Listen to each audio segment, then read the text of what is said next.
ٹھیک ہے کہ اس میں چند لوگ ایسے بھی ہوتے ہیں جو واقعی ڈیزرونگ ہوتے ہیں، لیکن اب تو ایسا لگ رہا ہے کہ زیادہ تر لوگ ایسے ہوتے ہیں جو ڈیزرو نہیں کرتے لیکن ان کو تمغے بھی مل رہے ہوتے ہیں۔ اب اسی سے اندازہ لگا لیں کہ کبھی حکومتیں بھی اپنے ہی وزیروں کو تمغے بانٹا کرتی ہیں، بھائی ان کا تو کام ہے، اور پھر جس طرح کی پرفارمنس اس حکومت کی ہے، ان کو تو منہ ہی چھپا لینے چاہیے اپنے، یہ الٹا اپنے منہ پہ تمغے ڈال رہے ہیں۔ اب اس سے آپ اندازہ لگا لیں کہ یہ کس لیول کے لوگ ہیں۔ ابھی میں دیکھ رہی تھی کہ جناب تمغے اس دفعہ جن وزراء کو ملنے جا رہے ہیں ان میں کون سے نام شامل ہیں، تو آپ بھی حیران ہو جائیں گے۔ تو جناب اس میں پتہ چل رہا ہے کہ محسن نقوی صاحب اس میں شامل ہیں، اس میں جو ہمارے وزیر خزانہ ہیں محمد اورنگزیب صاحب وہ بھی شامل ہیں، اس کے ساتھ ساتھ جناب اس میں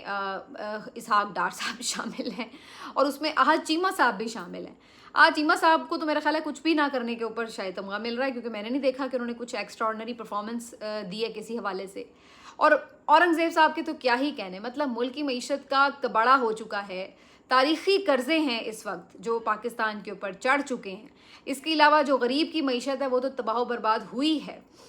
جو آپ کو معلوم ہے کہ اس وقت صورتحال ہے گردشی قرضوں کی، باقی چیزوں کی، لیکن اس طرح کی اکانومی ڈیولپ کرنے کے اوپر اورنگزیب صاحب کو جو ہے وہ تمغہ دیا جا رہا ہے کہ بھائی واہ کیا آپ نے خزانہ چلایا۔ تو اس کے بعد اب کیا ہی کچھ باقی رہ جاتا ہے رہنے کو۔ باقی محسن نقوی صاحب کا آپ دیکھ لیجئے، ان کا تو ہر کام ہی پرفیکٹ ہوتا ہے، یعنی ایک تو پہلی بات وہ اپنے کام کے بجائے خارجہ امور سنبھالتے پھر رہے ہوتے ہیں۔ اچھا دوسرا پھر جو ان کے اپنے کام ہیں، تو وزیر داخلہ ہیں، وہ امن و امان کی صورتحال ان کی ذمہ داری بنتی ہے، اور آپ دیکھ رہے ہیں کہ ملک میں اس وقت دہشت گردی کی کیا صورتحال ہے۔ ایک رپورٹ کے مطابق پاکستان دہشت گردی سے متاثر ہونے والا پہلا ملک بن چکا ہے، یعنی نمبر 1 پہ آ چکا ہے جہاں پہ سب سے زیادہ دہشت گردی کے واقعات ہو رہے ہیں۔ اس کے ساتھ ساتھ بلوچستان میں جو ایک سچویشن ہے وہ بالکل آپ کو نظر آتا ہے کہ انڈر کنٹرول نہیں ہے۔ کشمیر میں ایک الگ قسم کا محاذ آپ چھیڑ کے بیٹھے ہوئے ہیں، ادھر خیبر پختونخوا مسلسل دہشت گردی کی لپیٹ میں ہے، اور باقی جگہ پہ بھی جو امن و امان کی صورتحال ہے وہ آپ کے سامنے ہے، لیکن ایسے میں محسن نقوی صاحب کو تمغہ دیا جا رہا ہے۔ اور پھر محسن نقوی صاحب جو ہیں وہ چیئرمین پی سی بی بھی ہیں، اور کرکٹ کا حال بھی آپ کے سامنے ہی ہے۔ مطلب پاکستان میں خیال ہے ٹیسٹ کرکٹ پر اس وقت 9ویں نمبر پر ہے۔ میں نے تو خیر دیکھنا ہی اب چھوڑ دی کرکٹ، تو مجھے اتنی انفارمیشن بھی نہیں ہوتی اب کون سے نمبر پہ ہے، جو کہ جب میچ دیکھو ہار جاتے ہیں تو بندہ ویسے ہی دیکھنا چھوڑ دیتا ہے۔ تو بہرحال اس میں بھی آپ کے سامنے ہی ہے پرفارمنس کے ہم کہاں پچھلے آخری نمبروں پہ آ گئے ہیں، لیکن محسن نقوی صاحب کو تمغہ دیا جائے گا۔ اور اسی طرح سے باقی معاملات میں آپ دیکھ لیں کہ محسن نقوی صاحب کی وزارت کے انڈر جتنی چیزیں آتی ہیں وہ کیا پرفارمنس ہے، لیکن محسن نقوی صاحب کو تمغہ دیا جائے گا۔ اسی طریقے سے اسحاق ڈار صاحب جو وزیر خارجہ ہیں، لیکن وہ خارجہ امور پہ کم ہوتے ہیں اور وہ داتا دربار پر زیادہ پائے جاتے ہیں۔ اب انہوں نے ایک نیا جو سلسلہ ہے وہ متعارف کرایا ہے کہ آن لائن دیگیں بھی چڑھائی جا سکتی ہیں، تو میرا خیال ہے اسی زبردست قسم کی آفر کے اوپر جو ہے وہ انہیں ایک تمغہ نوازنے کا بندوبست کر لیا گیا ہے۔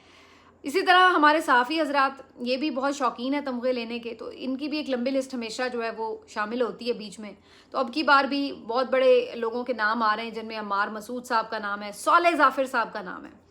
صالح ظافر جو ہر دور میں آپ کو پتہ ہے کہ حکومتی خوشامدی اور چاپلوس قسم کے صحافی ہوتے ہیں، ان کو بھی جو ہے وہ تمغہ بانٹنے کا فیصلہ ہوا ہے۔ تو جب اس طرح سے آپ تمغے بانٹتے ہیں تو پھر تمغوں کی صرف قدر و منزلت کم ہی ہوتی ہے، اس میں کوئی اضافہ نہیں ہوتا۔ حکومتی وزیروں کی بات ہو رہی ہے تو ایک وفاقی وزیر قیصر احمد شیخ صاحب کے بارے میں آپ کو انٹرسٹنگ بات بتاتے ہیں۔ قیصر احمد شیخ صاحب نے 14 اگست کے موقع پر 5 لیٹر فری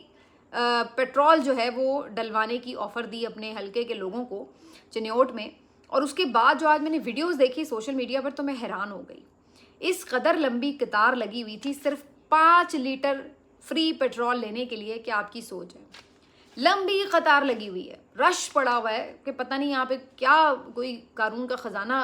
جو ہے وہ بانٹا جا رہا ہے جس طرح لوگوں کی تعداد۔ اب آپ دیکھیں کہ اس سے 2 چیزیں پتہ چل رہی ہیں، ایک تو یہ کہ لوگوں میں بھی آئی ڈونٹ نو کہ یہ کس طرح کی مینٹیلٹی ہے کہ کوئی 3 روپے پیٹرول سستا ہو رہا ہوتا ہے تو وہ پیٹرول پمپوں پر لائنیں لگا لیتے ہیں، مہنگا ہو رہا ہوتا ہے تو پیٹرول پمپوں پر لائنیں لگا لیتے ہیں کہ جی ہمیں مہنگا ہونے سے پہلے ہم کسی طرح تھوڑا بہت فائدہ اٹھا لیں، کوئی 400-500 روپے کا۔ اب 5 لیٹر پیٹرول جو آج کل کے حساب سے آپ دیکھ لیں تو کتنے کا ہوگا، میرا خیال ہے 1750 یا 1700-1800 کا، اتنے کا ہی ہوگا، اور اس کے لیے جو ہے وہ 4-4 گھنٹے 5-5 گھنٹے گرمی اور حبس کے اندر لائن میں لگے ہوئے ہیں، لیکن جناب پیٹرول لینا ہے۔ اور اس کا ایک دوسرا اینگل بھی ہے کہ لوگ اتنے ہی کیا بدحال ہو چکے ہیں بیچارے کہ اگر ان کو 1000-1500 روپے کا بھی کہیں سے ریلیف ملتا ہے، چاہے اس کے لیے انہیں سارا دن دھوپ میں کھڑا رہنا پڑے، تو وہ پھر بھی وہ کہتے ہیں کہ چلو کوئی بات نہیں، جو بھی مل جائے سو مل جائے. تو یہاں پہ آ کے بندہ خاموش ہو جاتا ہے کہ یہ اس کو کس اینگل سے جو ہے اس پہ بات کی جائے. لیکن بہرحال جی انہوں نے بڑا اپنی طرف سے حاتم طائی کی قبر پر لات ماری ہے کہ جی 5 لیٹر پیٹرول جو ہے وہ فری دے رہے ہیں. یہ کس قسم کی آفر ہے؟ ویسے اپن کی سمجھ سے تو باہر ہے. اچھا جی، ایک جو اہم اور چیز دیکھنے میں آئی وہ مسرت ہلالی صاحبہ، جو کہ ابھی حال ہی میں سپریم کورٹ سے ریٹائر ہونے والی جج ہیں، انہوں نے ایک تقریب سے خطاب کیا اور وہاں پر وہ شکوہ کرتی نظر آئیں کہ جی سوشل میڈیا نے ان کے اوپر بڑا اٹیک کیا اور ان پر بلو دا بیلٹ جو ہے وہ حملے کیے ہیں اور ان کو ذاتی طور پر بڑی تنقید کا نشانہ بنایا. تو وہ کہتی ہیں کہ جی مجھے تو کوئی فکر نہیں ہے، میرا ضمیر تو مطمئن ہے اور سوشل میڈیا کی میں نے پرواہ نہیں کی، اور ویسے بھی یہ ہونا نہیں چاہیے کہ آپ ججوں کے اوپر تنقید کریں، آپ ججوں کے فیصلوں پہ بات کریں لیکن ان کے ذاتی فعل کے اوپر بات نہ کریں. ویسے جو مجھے محترمہ کی اس بات کی سمجھ نہیں آئی کہ میں نے تو ایک بھی پوسٹ ایسی نہیں دیکھی جس میں ان کے کسی ذاتی فعل کو نشانہ بنایا گیا ہو یا ان کے کوئی ذاتی کردار کے اوپر بات کی ہو. بھائی آپ کا تو کبھی میں نے سنا ہی نہیں کہ کوئی ذاتی کسی قسم کا فعل جو ہے وہ ڈسکس ہوا ہو. آپ کے اوپر تو تنقید ہوئی ہی آپ کے فیصلوں پر ہے. اور آپ کے فیصلے کون سے تھے؟ یہ کہ آپ بلے کے نشان لینے کی حامی تھیں، یہ کہ آپ سمجھتی تھیں کہ سویلینز جو ہیں ان کا ملٹری ٹرائل ہونا چاہیے، یہ آپ کے فیصلے تھے. اور ہر کالا فیصلہ جو قاضی فائز عیسیٰ نے دیا وہ آپ کو ساتھ بٹھا کر بغل میں اور اس کے ساتھ وہ فیصلہ دیتے تھے اور آپ اس میں ہاں میں ہاں ہمیشہ ملاتی رہی. تو فیصلوں پہ ہی تنقید ہوئی ہے، کوئی کسی نے آپ کے اوپر تو تنقید نہیں کی. لیکن افسوس کی بات یہ ہے کہ آج اس تنقید کو سن کر اپنے فیصلوں پر شرمندہ ہونے کے بجائے محترمہ فرما رہی ہیں کہ جناب ان کو تو فکر ہی نہیں ہے، وہ تو سمجھتی ہیں کہ وہ بہت کارنامے کر کے گئی ہیں. تو اگر آپ نے اتنے ہی کارنامے کیے ہوتے تو آج لوگ آپ کو عزت و احترام سے پکار رہے ہوتے، آپ کا نام بلند کر رہے ہوتے، آپ کے لیے اچھے الفاظ استعمال کر رہے ہوتے. آپ کو اگر یہ محسوس ہو رہا ہے کہ لوگ آپ کے اوپر تنقید کر رہے ہیں یا آپ کے اوپر کوئی کسی قسم کی آپ کی یعنی اس طرح کی تنقید کی جا رہی ہے جو آپ کو ناگوار گزر رہی ہے، تو اس کی وجہ یہی ہے کہ آپ کے فیصلے درست نہیں تھے محترمہ. تو پتہ نہیں اس رجیم کو کس طرح کے لوگ دستیاب ہوئے ہیں کہ ایک تو یہ لوگ ڈھٹائی کے ساتھ غلط کام کرتے ہیں اور اس کے بعد اس پہ شرمندہ بھی نہیں ہوتے، ان کا ضمیر بھی نہیں جاگتا. پتہ نہیں کون سا حرام کے لقمے میں اللہ تعالیٰ نے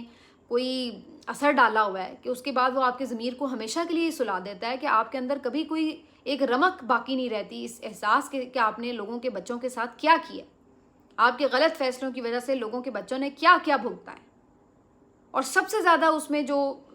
تکلیف ہوتی ہے نا مجھے یہ ججز کے اوپر ہوتی ہے، کیونکہ ان کے ہاتھ میں بہت کچھ ہوتا ہے لیکن یہ لوگ اپنے ذاتی مفادات کی خاطر ہر چیز بھلا بیٹھتے ہیں. اب ایک جو میں نے چیز اور ڈسکس کرنی ہے وہ جو یہ یوم آزادی کی تقریبات ہوئیں تو اس کے اوپر ہر کوئی اپنے اپنے کریڈٹس لے رہا تھا اور یہ وہ، لیکن میں حیران اس بات پہ تھی کہ اوور آل مجھے اس پوری